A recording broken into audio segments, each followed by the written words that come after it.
Auto Esporte dá bom dia pra você, ou bonjour em francês. Olha que bacana. Me leve para a Torre Eiffel. Ela já colocou aqui o endereço. O Salão de Paris 2018 faz muitas homenagens. Esse modelo em específico é o Speedster, sem teto. Ferramentas de diagnóstico na oficina. Agora a gente vai falar da câmera térmica. E também por aplicativo. Escaneando bateria, alternador, temperatura, opa, amarelo, uma falha foi encontrada. Por dentro de um Stock Car. Tem limitador dos volts, aqui é para o piloto beber água. E agora? Dirigindo é praticamente impossível perceber, mas as placas de sinalização, elas mudam de tamanho de acordo com a velocidade da via. Essa aqui, por exemplo, tem 1,20 m. Essa aqui é bem menor, tem 60 centímetros. Quanto maior a velocidade, maior a informação. Elas precisam ser maiores para se adequar ao tempo de leitura do motorista. Quanto mais o ponteiro subir, maior a chance da sinalização passar batido. Olha só o que está escrito nessa placa. À medida que a velocidade do veículo aumenta, a visão central do motorista vai reduzindo, vai diminuindo. Ele vai demorar mais tempo para conseguir ver a sinalização, né? Ou ele vai perder a sinalização. Se a velocidade é maior e o campo de visão central é menor, a sinalização tem que estar focada exatamente nesse campo central de visão dele. Prioritariamente, as placas elas estão posicionadas do lado direito, mas pela quantidade de faixas de rolamento e o volume de tráfego de caminhões especificamente, as placas são rebatidas para o canteiro central do lado esquerdo, justamente para que o motorista, se estiver encoberto por um veículo maior, ele consiga ter a percepção da informação dos dois lados. A pesquisa da Universidade de São Paulo mostra que o motorista em velocidade constante de 110 km por hora percebe apenas 10% das sinalizações. A 60 km por hora já passa a observar 60%. E o uso de aplicativos também tira o foco da sinalização. Eu vou ser bastante sincero. Localização, placa de cidades ou vire à direita a tantos metros, eu nem olho porque já está avisando aqui. Eu fico mais atento quanto à velocidade, né? Por causa de radar. E muitas vezes as velocidades não coincidem. Aqui a velocidade 80 km por hora, mas a placa ali indica 60. Ah, seu Felipe! Se as placas estão aí para informar em tempo real. Tem que observar a sinalização externa, porque o aplicativo não se atualiza na mesma velocidade que a sinalização viária é posta. Esse aqui é o único simulador no Brasil que consegue reproduzir os movimentos do carro e captar a direção do olho do motorista em tempo real. E o Felipe vai ter a experiência. Neste gráfico, a gente pode observar quando as linhas estão na parte superior, quer dizer que ele está olhando para a pista. Quando a linha está na parte inferior, por exemplo, neste gráfico aqui, você pode identificar que ele está olhando para dentro do carro. Aqui a gente pode analisar quanto tempo o motorista ele fica olhando para um celular, por exemplo. E o Felipe é um bom motorista com esse gráfico aí? A gente pode observar que ele ficou em cerca de 4 segundos olhando para o celular. E isso, a uma velocidade de 50 km por hora, ele percorreu uma distância de aproximadamente 56 metros. Felipe, vai devagar aí que você já atravessou metade de um campo de futebol sem enxergar nada, viu? E pensando na distração do motorista ao volante, as montadoras estudam e desenvolvem cada vez mais a central multimídia. Restaurante. A gente realmente escolhe as funcionalidades do telefone que são mais importantes para transferir elas para a central multimídia, de uma maneira que apenas o que seja importante possa ser utilizado enquanto a pessoa está dirigindo. Nesse redesenho, a gente se preocupa com o tamanho das coisas, com o tamanho das informações, porque ele gera a menor distração. A responsabilidade é do motorista. Viva voz, placas maiores, nada disso adianta se o motorista se desconcentra com facilidade. Como diz meu pai, tem que ficar sempre atento à via para não correr nada de errado. Puxão de orelha serviu agora. Com certeza, quando ele assistir a matéria, vai me ligar na hora. Paris já coloca como prioridade política a redução dos níveis de poluição. Desde 2016, carros com mais de 19 anos foram proibidos de circular em horários comerciais. Algumas cidades na França restringiram a circulação dos carros mais poluentes. E para controlar isso, esses adesivos aqui são obrigatórios. Eles indicam desde um carro elétrico até um veículo diesel mais antigo. Aqui no centro de Paris, por exemplo, 1/3 dessa classificação já não pode mais rodar. A solução não é fácil. Startups de compartilhamento de carros elétricos e bikes como a Autolib ficam sem fôlego e saem de cena. De olho nesse segmento, a Renault coloca o Zoe como estrela de um novo serviço de compartilhamento. E a Peugeot foca no intermodal. Fazer longas distâncias com a bicicleta convencional não é para qualquer um. Por isso, elas viraram elétricas. Assim, mais pessoas podem usar esse meio de transporte e ir cada vez mais longe. Por exemplo, essa aqui tem 70 km de autonomia. O problema é onde colocar a bateria. A solução foi incorporar aqui no quadro da bike. Olha que bacana. Aqui na Europa, o que a gente procura oferecer? Todas as opções possíveis, seja via tecnologia ou serviços de mobilidade. Você, por exemplo, pode alugar um carro, seja da montadora ou alugar o teu próprio carro. Se você quiser alugar no final de semana uma van para fazer a tua mudança e depois, numa outra cidade, um esportivo e continuar e alugar uma bicicleta para fazer um trecho urbano, você pode. Quem sabe até usar um carro robô, autônomo e elétrico. O Easy Pro leva até 6 passageiros. Quem compartilha o trajeto tem muito conforto. O embarque pode ser feito via aplicativo ou em pontos pré-determinados. Outro exercício sobre mobilidade em cidades conectadas é o Easy Pro. Essa caixa sobre roda é para fazer entregas. Um motorista cuida do que é mais frágil. O restante segue em comboio. Nesses carros seguidores, o próprio consumidor marca o local da entrega e retira o pacote através de aplicativo. Mas há soluções elétricas menos futuristas. Normalmente os carros elétricos possuem 4 motores, um para cada roda, e distribuem as forças de forma igual. É como se fosse uma tração integral, 50 na traseira e 50 na dianteira. Aqui eles pensaram diferente, para dar uma tocada mais esportiva. Mandaram 80% da tração aqui para a traseira. Tudo isso para deixar um carro elétrico mais divertido de guiar. Daqui a pouco, as novidades da Ferrari e o Porsche comemorativo dos 70 anos da marca. Veteranos da MotoGP, ex-pilotos que não largam o osso. Loris Capirossi tem um trabalho extremamente importante. Diagnósticos de problemas do carro via aplicativo e as modernas ferramentas da oficina. Ele é bem parecido com aqueles monitores de hospital, né? Que a gente está acostumado a ver.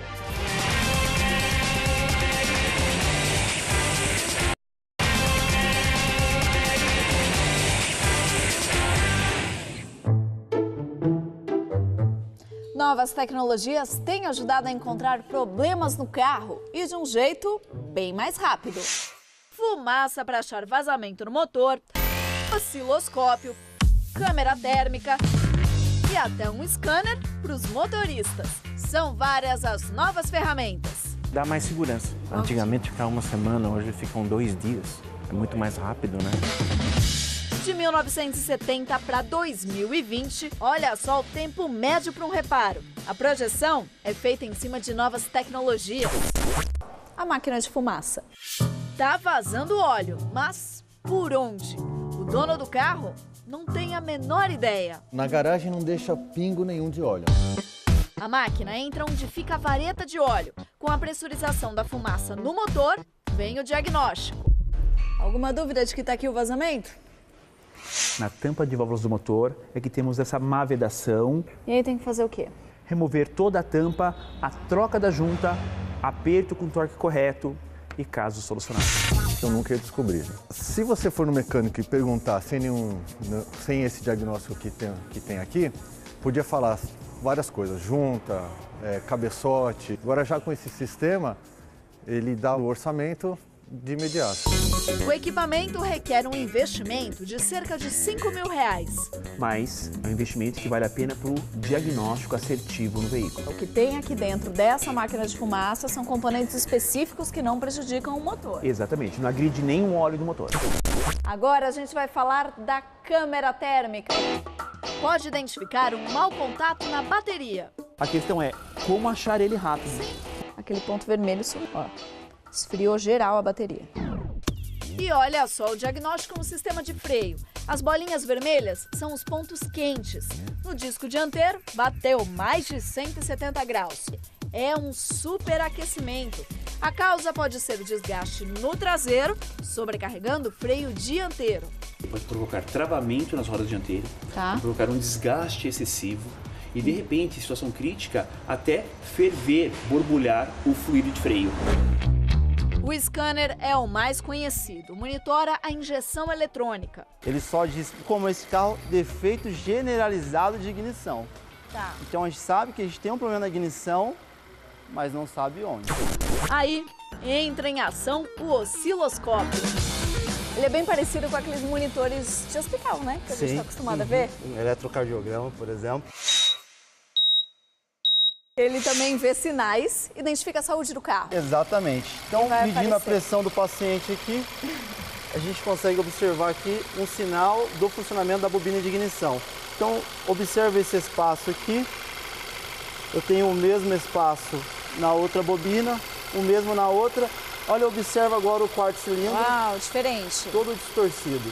Tá. Então, essa falha esporádica que o cliente reclama que tem... É no quarto cilindro. É no quarto cilindro, torna o serviço mais barato para o cliente. Tá. Porque eu preciso trocar uma única peça ao invés de 4 peças. Sem a ferramenta, seria necessário rodar muito com o carro do Marcos até descobrir o problema. Então, aprova a tecnologia? Com certeza. Junto com o mecânico. Com certeza.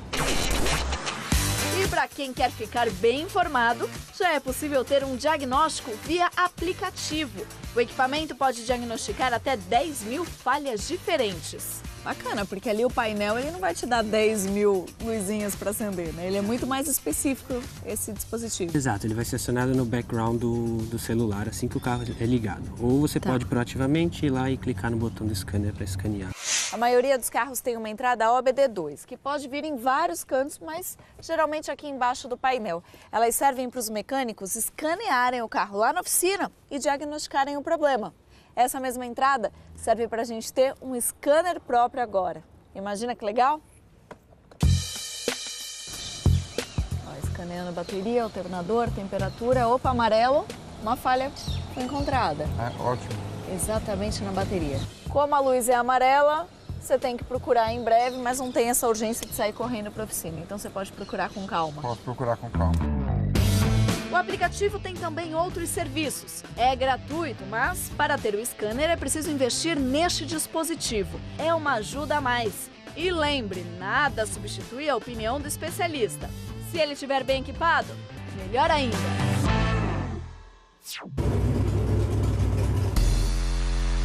30 carros num mesmo segundo. Imagine! Isso é Stock Car.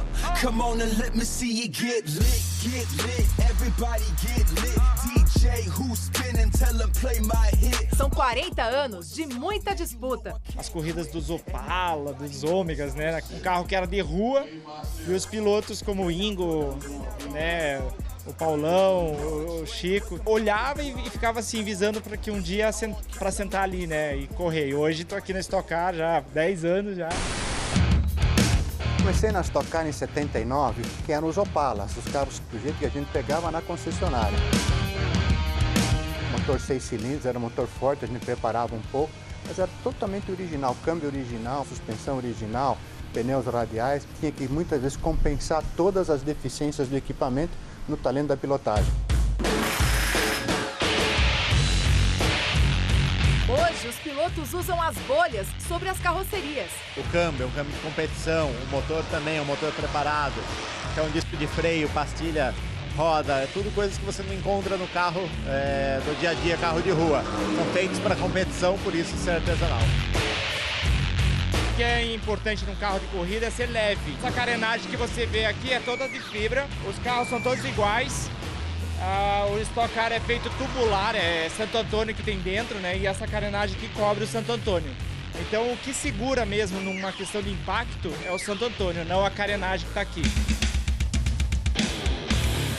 Dentro do carro, quanto menos elementos, mais leve fica. Tudo precisa ter acesso fácil para piloto e mecânico. Até o volante. Mas basicamente aqui a gente tem o limitador dos blocos. Aqui é para o piloto beber água, tem uma mangueirinha que joga água. Aqui o rádio para falar com a equipe. Aqui um desembaçador de vidro, caso de chuva. Aqui é aquele botão limpador, pisca-alerta. Aqui é a água do esguicho do limpador e aqui para colocar ré. E nesses dois botões eu tenho uma eletrônica.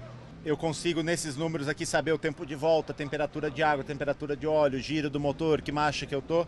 São todas as informações que o piloto acaba tendo. Na parte de trás eu tenho subir marcha, descer marcha e aqui o botão de ultrapassagem que é redundante que o do painel. O botão de ultrapassagem é esse, em inglês, Push to Pass. Com um toque, o carro salta de 440 para 520 cavalos. Esse ganho é porque a borboleta abre 100% em vez de 65%, passando mais ar e mais combustível. Resultado, maior potência. Dura 15 segundos e o piloto tem limite de uso de acordo com o circuito. Faz diferença. Domingo que vem, etapa de Londrina no Autódromo Ayrton Senna. Daqui a pouco, Valentino Rossi e os planos para não largar o osso da MotoGP. Treinando junto, inclusive, também, o Valentino. E as homenagens parisenses. 70 anos depois, eles anunciam que irão produzir de novo esse carro.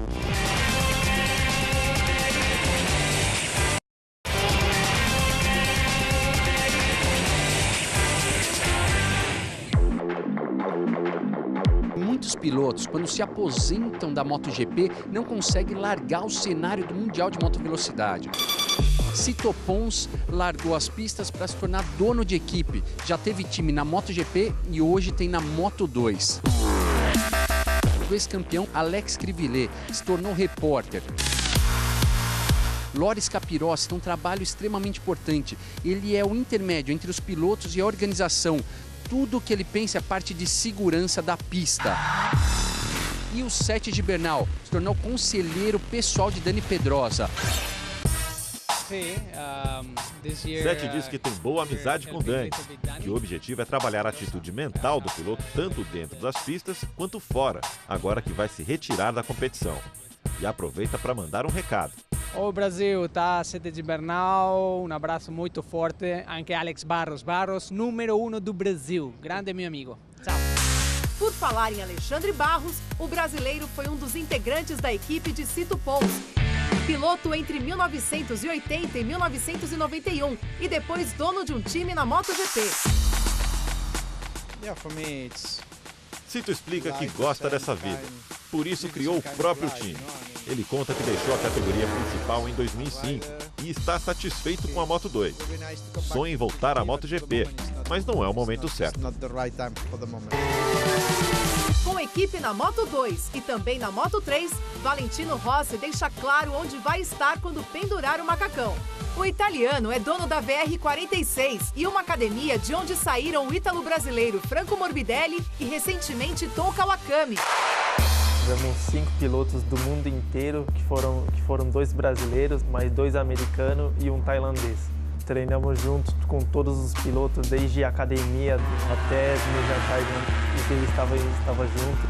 Andando lá em GR3, no último dia, treinando junto, inclusive, também, o Valentino, ajudando a como poder melhorar, como fazer. Quem ainda tira casquinhas sobre as motos é Casey Stoner, piloto de testes da Ducati. O australiano tem 2 títulos e nos testes do início do ano fez tempos para animar qualquer chefe de equipe. E os ex-pilotos encontram espaço para pensar na MotoGP do futuro. Colin Edwards é repórter na categoria e ainda é um dos cabeças do projeto de motos elétricas. E um dos primeiros a testar a moto foi outro veterano, Loris Capirossi. Loris explica que a sensação é boa, a moto acelera bem, mas como é um freio que regenera a bateria, ainda sente o motor um pouco preso. O piloto precisa aprender a controlar isso, mas garante que, sem dúvida, será uma categoria empolgante muito em breve. Ele parou em 2011 com 29 vitórias. Em 2016, o número 65 dele foi aposentado. Uma homenagem ao segundo piloto com mais largadas na MotoGP. Só perde para Valentino Rossi. Hoje é o diretor de prova. Hello to everyone in Brazil. Ciao. E quem está dando oi para o título do ano é o espanhol Marc Marques. As duas provas mais recentes foram com vitórias de arrepiar. Em Aragão, na Espanha, travou duelos sensacionais com Andrea Dovizioso.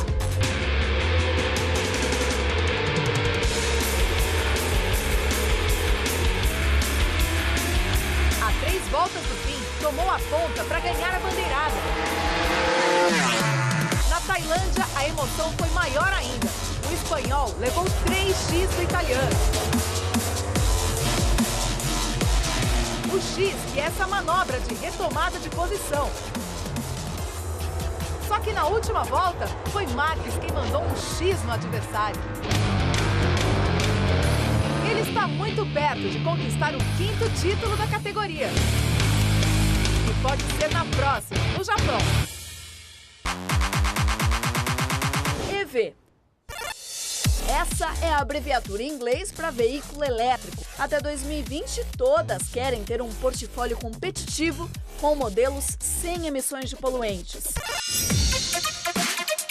Isso é motivo suficiente para os projetistas viajarem. O conceito PB18 e-tron da Audi tem 3 motores elétricos, um dianteiro e 2 traseiros. Somando tudo, esse esportivo chega ao equivalente a 604 cavalos e autonomia de mais de 500 quilômetros. Agora, curioso é a opção de configurar o lugar do motorista. O conceito E-Legend, além de elétrico, traz ideias sobre um modelo autônomo e personalizável. No interior, veludo e madeira, como contraponto ao aço ou fibra de carbono, que remetem à corrida tecnológica. But especially future. Ele falou que foi um exercício muito difícil fazer esse carro, principalmente no design, porque ele teve que ter elementos mais novos, modernos, com o passado, que é uma lembrança do modelo 504. Mas ele lembra que isso aqui realmente é olhando o futuro, autônomo, elétrico e também conectado. E as novas tecnologias surgem em outros lançamentos. O carro-chefe sempre é o modelo mais vendido da marca. Isso quem escolhe é o consumidor. Esse aqui, por exemplo, traz um novo design que ainda nem chegou em modelos mais caros e foi escolhido para trazer uma nova tecnologia. Se liga. Olha que bacana. Eu pedi para ela falar assim: me leve para a Torre Eiffel. Ela já colocou aqui o endereço, agora é só eu aceitar, pronto. Já está com o mapa aqui para a gente ir para a Torre Eiffel. Quanto mais você interagir com ele, mais ele vai aprender sobre você, sobre os seus gostos e vai te ajudar a relacionar com o carro. O Salão de Paris, apesar de muitos fabricantes ausentes esse ano, apresentou esportivos que todos gostam de ver. Esse carro foi o primeiro produzido pela Porsche. O conceito aqui era um esportivo pequeno com um motor potente. Diferente do que acontecia na época, carros e motores eram muito grandes. Esse modelo em específico é o Speedster, sem teto. 70 anos depois, eles anunciam que irão produzir de novo esse carro. Olha que bacana essa mistura de linhas modernas com esse retrovisor bem retrô. Serão fabricadas 1.948 unidades desse 911 Speedster. Tudo para festejar os 70 anos da Porsche. Essa aqui é a visão do futuro dos carros que fizeram história na Fórmula 1, chamados de flechas de prata. As referências estão aqui: os frisos nas laterais, os pneus em parte expostos. O protótipo homenageia o W125. Em 1937, ele chegou aos 432 km por hora numa estrada alemã fechada para bater recordes. A marca só caiu ano passado para o Koenigsegg Agera RS. O Silver Arrow EQ é um conceito híbrido, potência equivalente a 750 cavalos. E nesse clima de homenagens, as Ferraris Monza SP1 e SP2. Os números fazem referência aos lugares de cada modelo. Inspirado no visual dos carros da marca da década de 50, essas pequenas obras de arte recebem motorização de 810 cavalos. É a maior da história da Ferrari. Elas representam uma virada para a empresa, que pretende ter mais modelos exclusivos à venda, hein? Agora é esperar. Bom domingo, boa semana para você. Tchau!